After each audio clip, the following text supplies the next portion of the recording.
और मैं एक मुस्लिम परिवार के घर में चला जाता, तो आज मेरा धर्म क्या होता? मैं एक मुस्लिम होता। और जो लड़का मुस्लिम महिला की कोख से पैदा हुआ मेरे घर में जाके क्या बन जाता? वो हिंदू बन जाता। तो मेरे कहने का मतलब है कि भगवान हो, चाहे अल्लाह हो, चाहे वाहिगुरु हो, वो इंसान भेजता है, बच्चा भेजता है। धर्म, जाति, यहाँ के जो नेता होते हैं, यहाँ के धर्म के ठेकेदार होते हैं, यह उन्हें बताते हैं कि तुम ये हो। तो मैं कहने का मतलब है, इंसान बनो, जाति धर्म से ऊपर उठकर एक अच्छा इंसान बनने की जरूरत है। क्योंकि इस हिंदुस्तान के अंदर हम सब लोग प्यार मोहब्बत से रह रहे हैं। ना कोई दलित है, ना कोई मुसलमान है, ना कोई हिंदू है, हम सब इंसान हैं।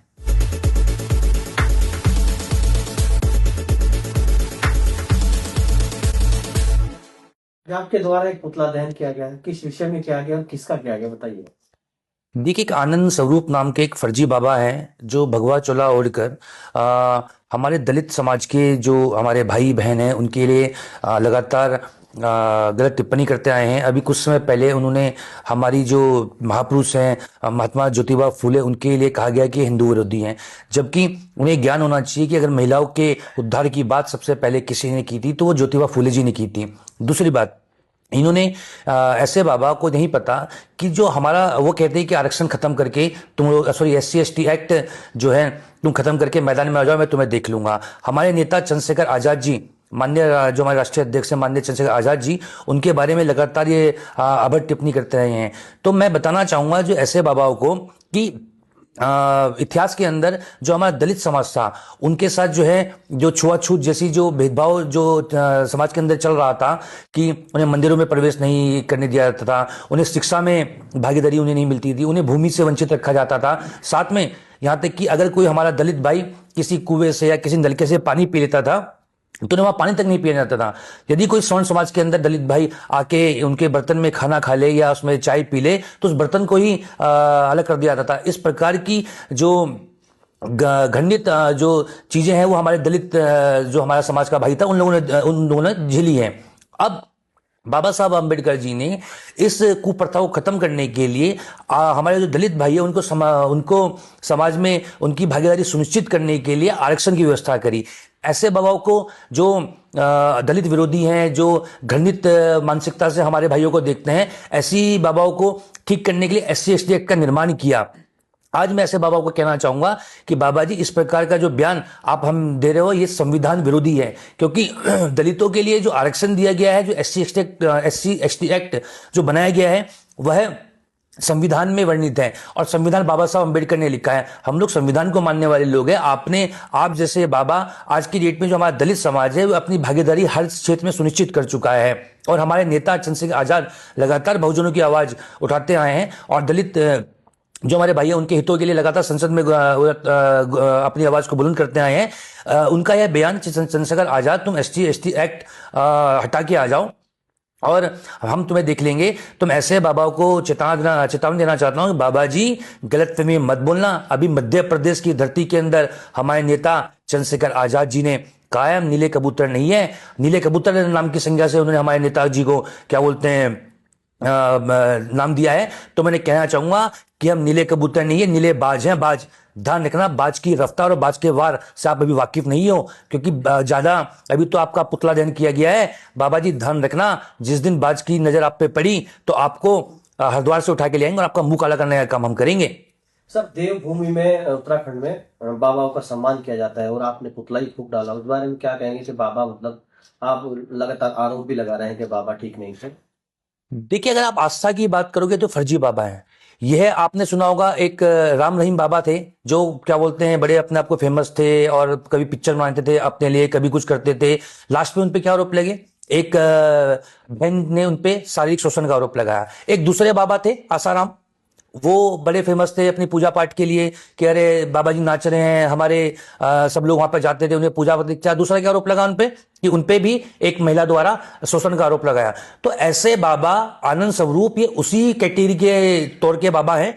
जल्दी ही ऐसा ना हो कि इनके ऊपर भी कुछ आरोप लग जाए। अभी आपने देखा होगा कि जो इन्होंने अपनी सेना बनाई है, काली सेना, उत्तराखंड देहरादून के समस्त पदाधिकारियों ने उनका त्याग कर दिया। यहां तक कि ऐसे बाबा को उन्होंने अपने ग्रुप से निकाल दिया। उनका कहना यह है कि जो हमारा दलित समाज है कि वो भी हिंदू है, कि हम तो हिंदुओं की बात करते हैं कि लेकिन ये बाबा तो समाज में बांटने का काम कर रहे हैं। तो ऐसे बाबा जो भी भगवा चोला ओढ़कर धर्म के नाम पर या मुस्लिमों को टारगेट करेंगे या दलितों को टारगेट करेंगे, ऐसे बाबाओं की जो जगह है वह खुले में नहीं है, ऐसे बाबाओं की जगह जेल में है। मैं सूबे के मुख्यमंत्री पुष्कर धामी जी से भी कहना चाहूंगा, इस प्रकार के बयान कि SC ST खत्म करके मेरे पास आ जाओ, आरक्षण खत्म कर दो, तुम नीले कबूतर हो, ये लोग समाज में व्यवस्था फैलाने का काम कर रहे हैं। ऐसे बाबाओं को जेल में होना चाहिए और मैं धामी जी से कहना चाहूंगा जल्दी इस बात का संज्ञान ले और ऐसे बाबाओं को जेल में डालने का काम करे। भगवा चोला पहन के ऐसे बाबाओं को संरक्षण कौन सी पार्टी से मिलता है या फिर किसी दल से मिलता है जो बेफिक्र होकर कुछ भी? देखिए, निश्चित तौर पर मैं किसी पार्टी का नाम लेना नहीं चाहूंगा, लेकिन ये जग जाहिर है, ऐसी पार्टी जो गाय के नाम पर, गंगा मैया के नाम पर, हमारे भगवान राम के नाम पर, हिंदू मुस्लिम के नाम पर ऐसी पार्टी जो राजनीति करती आई है, निश्चित तौर पर ऐसे बाबू को ऐसी पार्टियों का संरक्षण प्राप्त होता है। आगे अगर ऐसे कोई बाबा सामने आते हैं, इस तरह की बयानबाजी करते हैं, तो आपका क्या अगला कदम रहेगा? देखिए, हम लोग संविधान को मानने वाले लोग हैं, हम संविधान में विश्वास करते हैं और संविधान ने ही क्या बोलते हैं हमें ताकत दी है। लेकिन इस प्रकार के बाबा जो लगातार अशोभनीय टिप्पणी कर रहे हैं, लगातार हमारे दलित समाज को टारगेट कर रहे हैं या हमारे मुस्लिम समाज को टारगेट कर रहे हैं, यहां तक कि मैं ऐसे बाबों से पूछना चाहूंगा कि अभी एक 6 महीने की गर्भवती महिला जो हमारी दलित बहन थी विकास नगर चकरौता के अंदर, उसके साथ बलात्कार किया गया। अभी कुछ समय पहले उनके पति मेरे से मिलने आए थे, मैंने उनसे बात करी, मैं हर तरीके से उनकी मदद करने के लिए तैयार हूं। मैं ऐसे बाबों से पूछना चाहूंगा कि यदि आप क्या बोलते हैं मदद करने के लिए बात है, तो क्यों आपने उस बेटी की आवाज क्यों नहीं उठाई? क्यों आपने उस बेटी के लिए होने आज की डेट में उस परिवार के ऊपर स्वर्ण समाज दबा रहा? मैं खुद स्वर्ण समाज में आता हूं, तो मुझे इस बात की वो है कि हम संविधान को मानने वाले लोग हैं। देखिए, समाज क्या होता है, जो सच का साथ देगा वो समाज है। अगर आप जो व्यक्ति सच्चाई का साथ देगा वह समाज है, जो व्यक्ति गलत को गलत कहेगा वह समाज है, जो व्यक्ति सही को सही कहेगा वह समाज है। मेरे कहने का मतलब ये है कि अगर कोई गलत कह रहा है तो उसे गलत बोलने का दम होना चाहिए, अगर कोई सही कह रहा है तो उसे सही बोलने का गलत बनेगा। मैं कहता हूं अगर कोई मुस्लिम समाज गलत है तो निश्चित तौर पर मुस्लिम समाज का व्यक्ति गलत है तो मैं स्वयं आपके साथ चलूंगा, उस व्यक्ति के साथ खिलाफ कार्रवाई करने का काम करूंगा। लेकिन एक व्यक्ति के लिए आप पूरे समाज को गाली नहीं सकते। इसी प्रकार आज क्या बोलते हैं, अगर कोई सवर्ण समाज का व्यक्ति गलती करता है तो उसे जेल में डालो, लेकिन पूरे सवर्ण समाज के व्यक्ति को गाली मत दो। इसी प्रकार से आप ऐसे बाबा जो अपनी राजनीति चमकाने के लिए, अपने आप को फेमस करने के लिए हमारे राष्ट्रीय अध्यक्ष माननीय चंद्रशेखर आजाद जी का नाम लेकर अपने आप को फेमस करना चाहते हैं, मैं ऐसे बाबा को चेतावनी देना चाहूंगा कि बाबा जी हम नीलेबाज हैं, ध्यान रखना, आज तो आपका पुतला दहन किया है, बहुत जल्द आपका मुंह काला करके ना यहीं पे घुमाने का काम करेंगे। अंत में मेरा एक सवाल है, विकास नगर में एक हिंदू महिला के साथ अभी आपने बताया कि उत्पीड़न हुआ है, उसके साथ रेप हुआ है, वो एक हिंदू ने किया है। अगर ये मुसलमान कर देता तो उसको लव जिहाद का नाम दे दिया जाता, अभी ये हिंदू ने ही किया है तो आप इसको क्या नाम देंगे? देखिए, नाम देने का काम तो एक विशेष पार्टी का है, हमारे लिए तो सब भाई हैं। हम लोग बचपन से एक चीज हो गए, हिंदू मुस्लिम सिख ईसाई आपस में है भाई भाई, हम लोग ये पढ़ा है और आज भी हम इसी चीज पे कायम है।